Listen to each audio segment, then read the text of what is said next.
Hi guys! ఈరోజైతే మన ఇంటికి ఒక స్పెషల్ గెస్ట్ అయితే వస్తున్నారు. మా మమ్మీ వాళ్ళ ఫ్రెండ్ సైడ్ నుంచి. ఇంకా వాళ్ళు వచ్చేటప్పటికి టైం పడుతుంది అనుకుంటా. ఎందుకంటే ఈరోజు కూడా కొంచెం క్లౌడీగా ఉంది. రెయిన్ మాత్రం చాలా ఎక్కువ పడుతుంది. కొంచెం సేపు అయినాక అయితే మనకి ఇంటికి ఫైనల్గా రీచ్ అయిపోయారు. ఈరోజు మన ఇంటికి ఆంటీ అండ్ వాళ్ళ కొడుకు కోడలు అయితే వచ్చారు. వాళ్ళైతే మన ఇంటికి రావడం ఫస్ట్ టైం. అన్న అయితే ఇంకా ఫైనల్గా వచ్చేసారు మన ఇంటికి. మాకైతే చాలా హ్యాపీగా అనిపించింది అన్న వాళ్ళు రావడం ఇంటికి. ఇంకా ఆంటీ మన కోసం అయితే సాయిబాబా ఫ్రేమ్ అనేది తీసుకొచ్చారు. చాలా బాగుంది బాబా ఫ్రేమ్, నాకు చాలా బాగా నచ్చింది.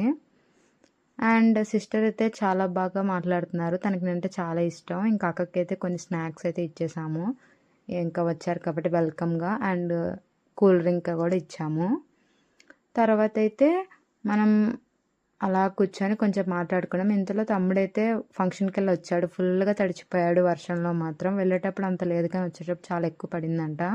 మమ్మీ అయితే వాళ్ళ కోసం సాంబార్ అయితే చేశారు. వాళ్ళు ఈరోజు వెజ్ తింటారంట, నాన్ వెజ్ తినరంట కాబట్టి. అండ్ ఇంకా paneer, potato and also something బఠానీతో చేశారు మసాలా కర్రీ.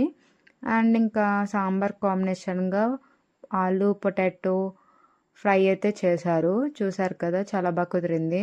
ఇంకా అందరం కలిసి అలా కూర్చొని అయితే తినేసాం. నేను కూడా పెట్టేసుకున్నాను ప్లేట్లో తినడానికి. ఇంక ఈవినింగ్ అలా కేఎఫ్సీ తినాలనిపించి కేఎఫ్సీ అయితే తెచ్చుకున్నాం, నేను మా పక్కింటి అమ్మాయి. చాలా క్రిస్పీ అండ్ క్రంచీగా ఉంది. ఆఫర్ కూడా ఉంది మన కేఎఫ్సీలో ఇప్పుడు.